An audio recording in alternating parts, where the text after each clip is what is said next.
Damos la bienvenida aquí en Esferas de Poder al presidente de la Academia de Ciencias, el ingeniero Eleuterio Martínez. Muchísimas gracias por el honor. El honor es mío poder compartir contigo en tu programa. Así que estamos dispuestos a conversar, a dialogar sobre la problemática ambiental del país.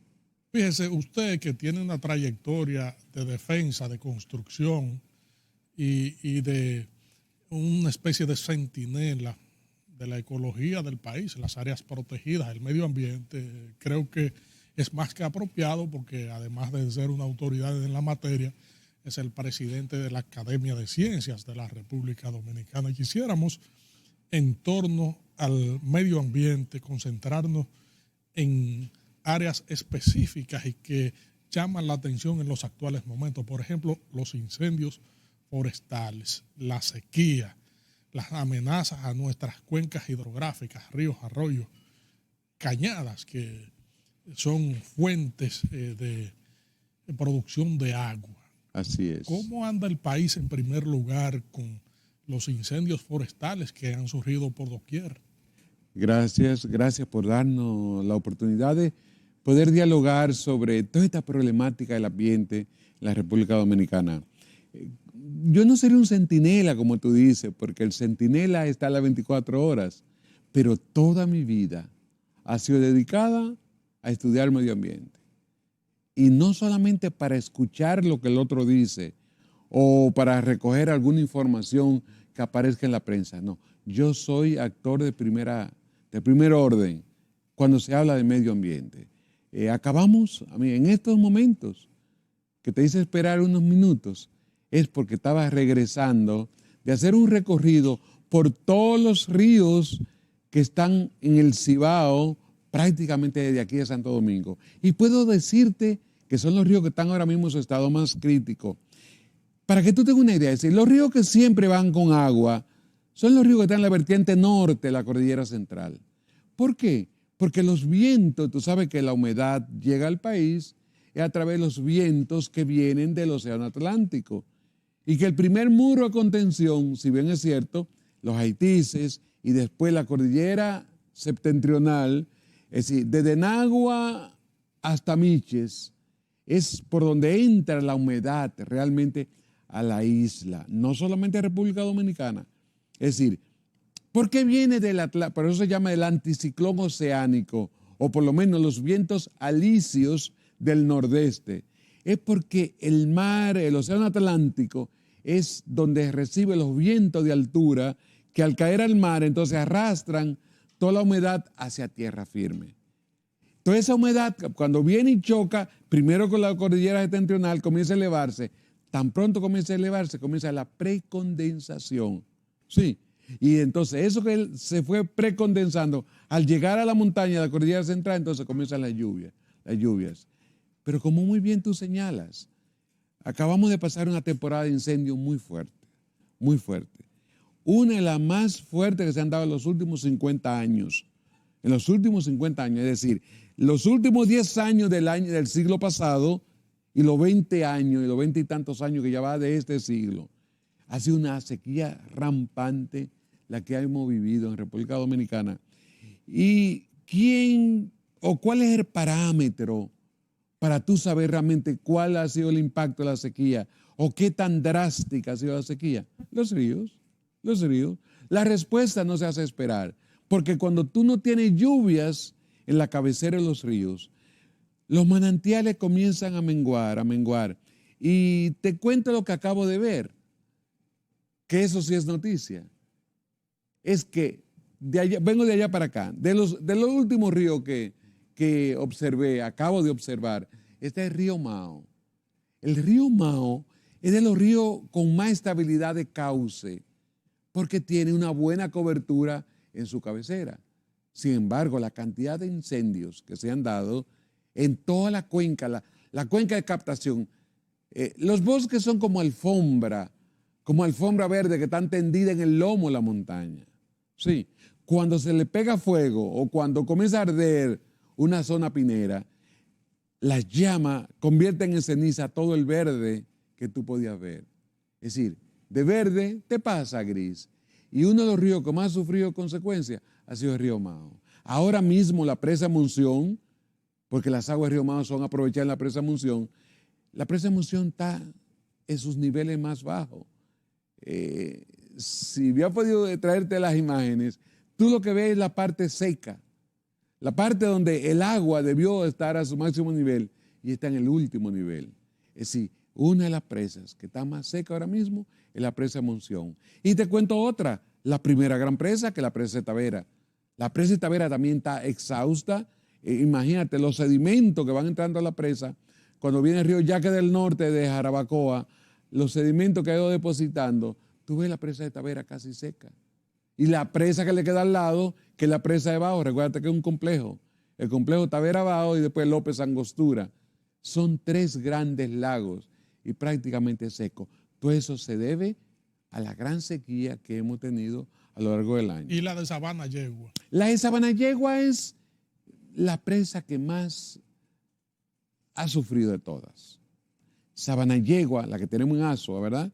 Entre Azua y San Juan, correcto, es la presa que ha sufrido porque el incendio, el gran incendio que se acaba de dar en Valle Nuevo, a quien te afecta indirectamente, es como tú muy bien señalas, la cuenca de Sabana Yegua te va por el Río Grande, que te sale de Constanza, quemado en la parte alta, después Río Guayabal, que te baja a Guayabal, y después Río Las Cuevas, que te baja a Padre Las Casas. Los 3 ríos fueron afectados por este incendio. Y no creas que es cualquier cosa de la que te estoy hablando. Ardieron 94,000 tareas. 74,000 tareas. En Azua. No, en Azua. Aparte de Azua, hacia Valle Nuevo. Hacia Valle Nuevo. Hacia Valle Nuevo y Azua. Exactamente. Entre Valle Nuevo y Padre Las Casas. Exactamente. Valle Nuevo, Padre Las Casas, Valle Nuevo, las Cuevas, Valle Nuevo, Guayabal. Esa fue la parte que se ardió. Realmente es una situación delicada. Esos son de los pocos. Bueno, para que tú tengas una idea, porque los grandes incendios son cíclicos. Es decir, no es ahora cuando se da la primera vez. El primer gran incendio fue en el 2005, en el 83. Yo estuve en el del 83. Y vi todo lo que se pudo hacer. Se quemaron 55,000 tareas en 3 días, 76 horas. Yo fui actor de primera orden porque yo era contraparte nacional del Estado Dominicano ante la FAO, porque un incendio como ese no son tan comunes.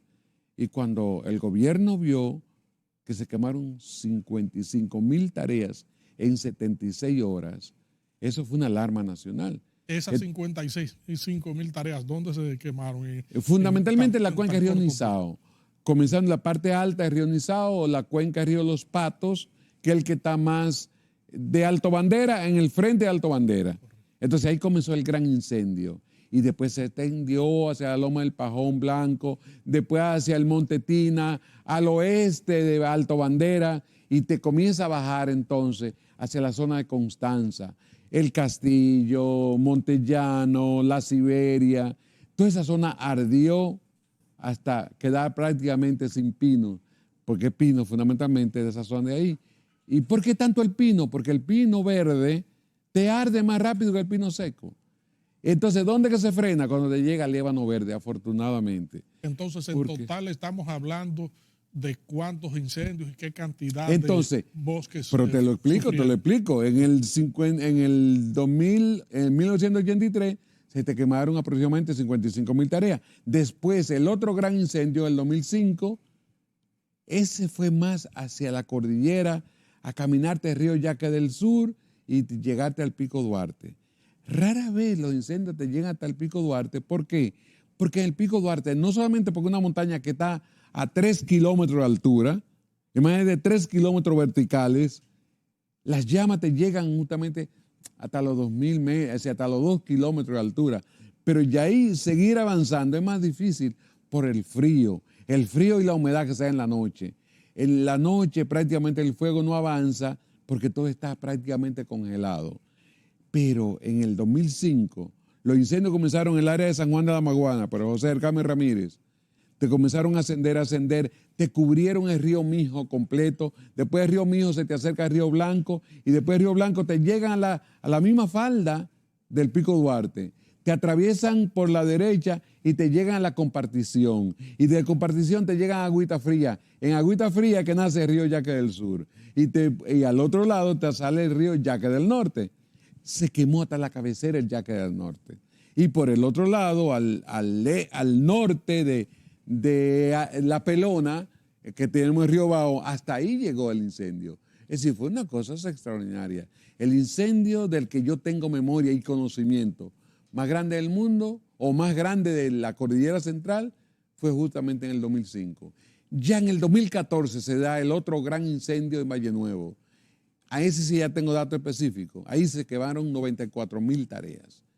Y después el otro gran incendio que se acaba de dar ahora en marzo, que se quemaron 74,000, 20,000 tareas menos que el que se dio en el 2014. ¿Qué sucede? Porque uno dice, pero ¿y será posible que se queme tanto? Así es. Lo que pasa es que como eso está tan lejos de la capital, que es donde se hace la noticia, como nadie logra sobrevolar, porque para tú sobrevolar esa zona, tienen que andar con unos helicópteros muy bien, de muy buena calidad, porque los vientos, y más cuando está ardiendo, los vientos cojan una fuerza extraordinaria y cualquier helicóptero que no tenga la suficiente estabilidad te lo echa abajo. La suerte que yo he sobrevolado siempre con aquellos helicópteros, que fue lo mismo que pelearon en Vietnam, que después se nos donó y vinieron a parar aquí en República Dominicana. Como eran aviones de guerra, eran helicópteros de guerra, se puede mover por esa zona cordillerana. Yo estuve viendo todos esos incendios que se dieron en la Cordillera Central. Y eso es lo que más daño le ha hecho al país. Y ahora mismo la situación que tenemos delicada de los ríos se debe en gran medida, primero por la gran sequía, si no llueve, porque todo el agua que va por los ríos es la que viene del cielo. Todo el agua que tú vas a ver por el río es que la alfombra verde la captó de las lluvias, ¿verdad? Y después la dejó escurrir. Pero sí se quemó todo. Y la sequía fue tan fuerte. Los ríos eran tan exhaustos. Y esa es la realidad que estamos viviendo en estos momentos. ¿Cuántos incendios han afectado al país en los últimos tiempos? Mira, qué buena pregunta, qué buena pregunta. En lo que va de año, es decir, los 22 años que lleva este siglo, pero básicamente de enero para acá, es que se han dado la mayor cantidad de incendios. Se habla que hemos tenido alrededor de 591 incendios. Eso es una cantidad. En lo que va de año. En lo que va de año. Una cantidad. En lo que va de año, óyeme. Si en 3 meses tú tienes 500 y tantos incendios, ¿qué sabes lo que significa eso? Y cada árbol que se queme en la alta montaña es una planta de agua que tú estés limitando. Una planta productora de agua, porque imagínate un árbol, el pino, por ejemplo, el pino te condensa más agua que un árbol de hoja ancha. Es decir, los árboles de hoja ancha son los que nosotros vemos por aquí, ¿verdad? El pino no tiene hoja, tiene acículas. Acículas son como agujas, ¿tú me entiendes? Y el pino, cuando está a esa altura, frío, cuando la brisa va cargada de humedad, recuérdate que en esa zona de Valle Nuevo prácticamente no llueve. Se llama precipitación horizontal o lluvia horizontal. ¿Por qué? Porque las nubes pasan en medio de la vegetación. Y entonces las hojas del pino, la corteza, el tallo, el tronco, se convierte en una especie como de condensación. Y te va condensando todo y después tú ves el agua goteando o si no escurriéndose por el tallo. Y es como una actividad casi silenciosa. Le llaman flujo de los tallos. ¿Por qué? Porque todo el agua que capta la copa del pino, después te lo deja escurrir y te va por el tallo y te llega a las raíces y pasa al suelo.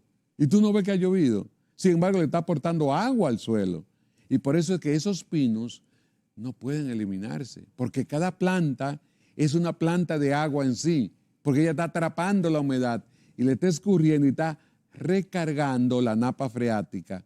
Y ahí te viene el río Nizao, el río La Cueva, el río Coa, el río Nizao, que son dos, Los Patos y Río Malo. Y después más adelante tú tienes el Nizaíto, y después tienes Mahoma, Mahomita, hasta llegar al Nigua, mucha agua. Y si tú fueras más hacia San José de Ocoa, es decir, San José de la Ocoa, tú tienes el segundo Banilejo, son 2 ríos Banilejos que tenemos. Y después tú llegas a la Sabana de San Juan, que es la parte alta que está al sur de Valle Nuevo, y ahí te vas al río Las Cuevas. y después tú tienes otra vez el Guayabal, y después tienes el Río Grande, y de la Ciénaga a los Bermúdez te viene el río Yaquecillo, y entonces se juntan y te le dan agua a la presa de Sabaneta y a la presa de Sabanayegua. Esa es la realidad. Regresamos en breve con esta interesantísima comparecencia con el presidente de la Academia de Ciencias de la República Dominicana, el ingeniero Eleuterio Martínez. El 95%, por poner un número, yo diría el 96%, 97%, se deben a la mano humana. Pues, ¿sabe por qué? Porque para que un fuego aparezca de forma natural, tiene que ser por un rayo que caiga en una planta que sea pirófita.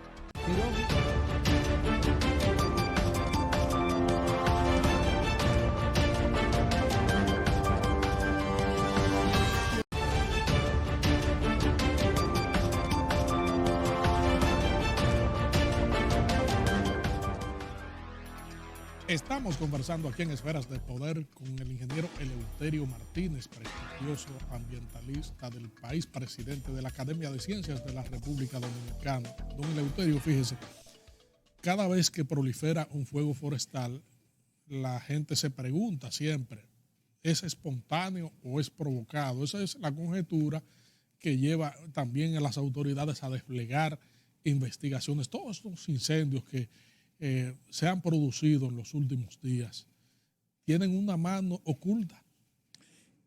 Así mismo como lo señala, porque los incendios espontáneos no ocurren, no aparecen.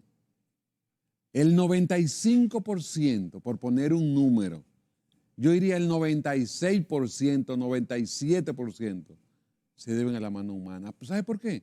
Porque para que un fuego aparezca de forma natural, tiene que ser por un rayo que caiga en una planta que sea pirófita. Pirófita que se enciende rápida y fácilmente. ¿Y cuáles son las únicas plantas? Las que tienen cuava. La cuava es el pino de cuava, que al caer el rayo, la velocidad con que cae el rayo, entonces te incendia el árbol. Y es verdad que se quema, es verdad. Pero eso ocurre, yo no me acuerdo la última vez que se dijeron que fue un rayo el que inició un fuego en tal parte de la cordillera. Se produce, pero son tan pocas las veces que eso ocurre que realmente es insignificante. La mayor parte de los incendios son los campesinos que comienzan a preparar la tierra en la época de sequía antes que lleguen las lluvias. ¿Qué significa eso? Que los meses de enero y febrero son los relativamente secas porque es la sequía de invierno. La primavera comienza en marzo ya. Es una temporada donde ya se esperan las lluvias y entonces el campesino, la forma más fácil de limpiar su terreno es pegarle fuego y le deja todo limpio. Todo lo convierte en ceniza y ahí entonces comienza a plantar.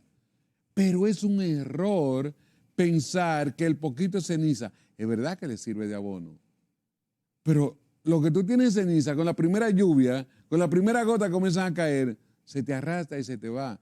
Es decir, todos los nutrientes que había en el suelo van a parar al río. Entonces, los nutrientes, o lo que le llaman el substrato orgánico para tú tener tus cultivos, lo ha perdido todo. Entonces, es un error quemar. Es mejor tú cortar el árbol, picarlo y dejar que se vaya pudriendo poco a poco ahí. Y los nutrientes sí se incorporan directamente al suelo y ya las raíces de las plantas sí lo pueden absorber nuevamente. Pero te lo digo, no es espontáneo. Son manos humanas, quizás no intencional, porque ellos lo que quieren es cultivar, pero realmente son fruto de una inobservancia, de un fuego y uno se descuidó y pensó que iba a ser algo pequeño y usted lo iba a controlar, pero en la zona de laderas, es decir, en las montañas, cuando tú tienes laderas, el fuego arde de abajo hacia arriba. Y como arde de abajo hacia arriba se dice fuego de cabeza. De cabeza es porque va hacia arriba, hacia la montaña. Sí, y esos son los incendios más difíciles de controlar. Y ahí si tú te pones del lado arriba, porque fácilmente queda atrapado entre las llamas, que fue el error que oímos decir uno de los técnicos de medio ambiente que decían que el fuego de Valle Nuevo lo iban a atacar por la cabeza. Eso no se puede hacer.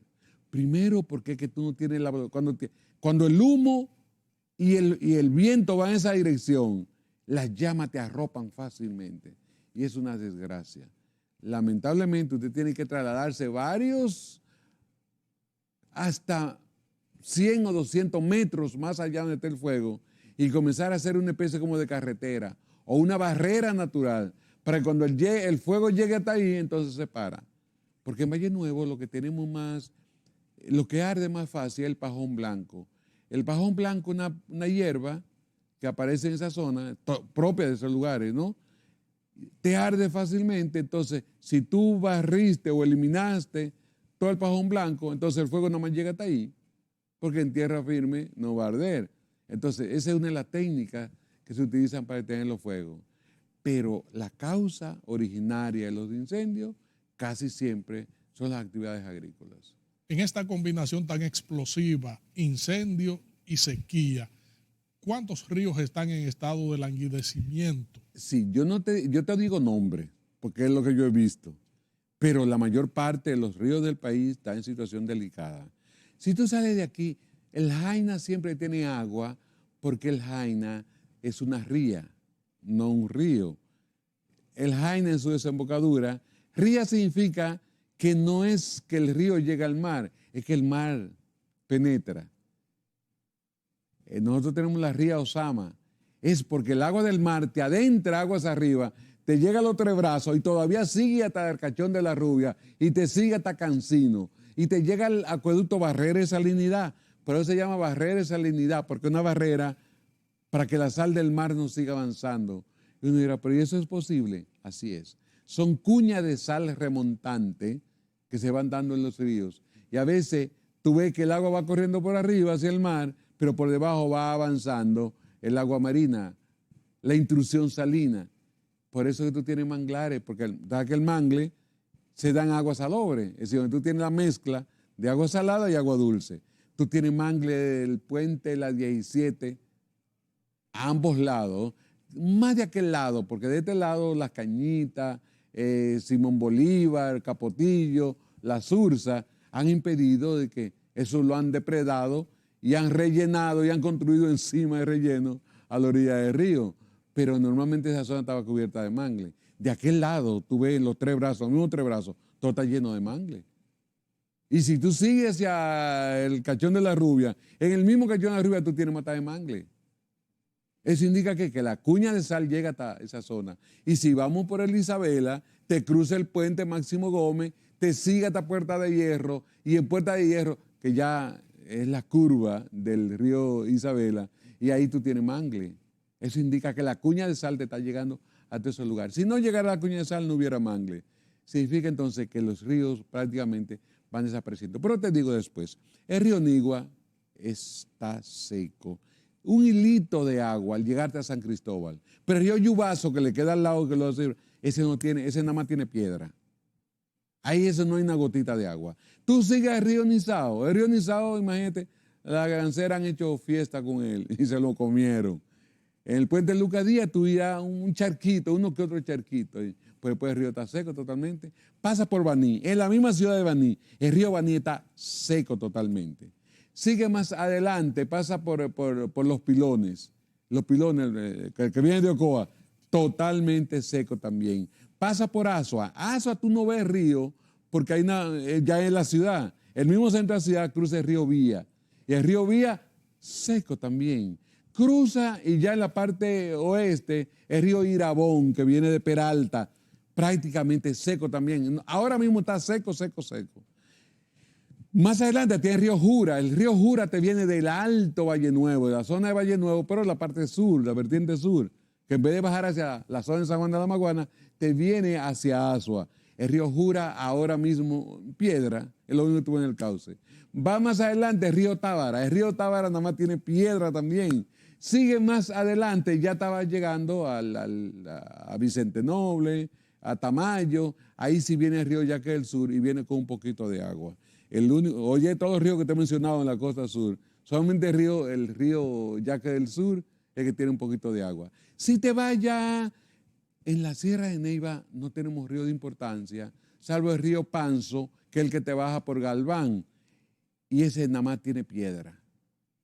Más adelante lo que tú tienes son resurgimientos de agua, y encuentras las varías al llegar a Neiva, que es un balneario bellísimo, pero es un manantial que te brota ahí mismo. Sigue caminando y después Póster, el río está seco. La cañada, el Mión está seca. La cañada de Hawái también está seca. Y después, cuando tú llegas al mismo lago Enriquillo, la Sursa, las fuentes de agua son subterráneas, todo. Cuando tú llegas así a la descubierta, es la única fuente de agua que tú ves brotando en la tierra y con un agua fría, fría, que yo no sé si alguna vez te has pasado por ahí. Claro, El agua más fría que tú te puedes imaginar, 7 grados, 5 o 6 grados, como si fuera sacada del freezer. Y uno se pregunta, ¿a qué se debe que esa agua está fría? Rara vez, porque la curiosidad debe mover a uno, ¿por qué esa agua sale, brota tan fría desde ahí? Porque a 2 kilómetros verticales, que tú lo ves de ahí mismo, a 2 kilómetros verticales, tú tienes una loma que se llama La Tasajera. Y en La Tasajera tú tienes la sabana del silencio. Imagínate el sombrero, un sombrero pero al revés. Es que hay un hueco encima de la Sierra de Neiva, en la loma de La Tasajera, que la temperatura está 1 o 2 grados por encima de cero. Está prácticamente en cero. Y por la noche se te congela todo. A propósito de ríos, ¿cómo se manifiesta el cuidado de la depredación, tanto de los ríos como de las zonas protegidas, como las áreas que deben preservarse, sí, de la extracción de materiales, el corte de árboles, la afectación de zonas que deben ser cuidadas para preservar los recursos naturales? Observación interesantísima. Así es. Solamente las áreas que tienen algún nivel de protección en la parte alta, o un parque nacional, o una reserva científica, o un monumento natural, son los únicos ríos que pueden garantizar su fuente de agua. Después, las que no están protegidas, lamentablemente han perdido todo su caudal. Y te explico.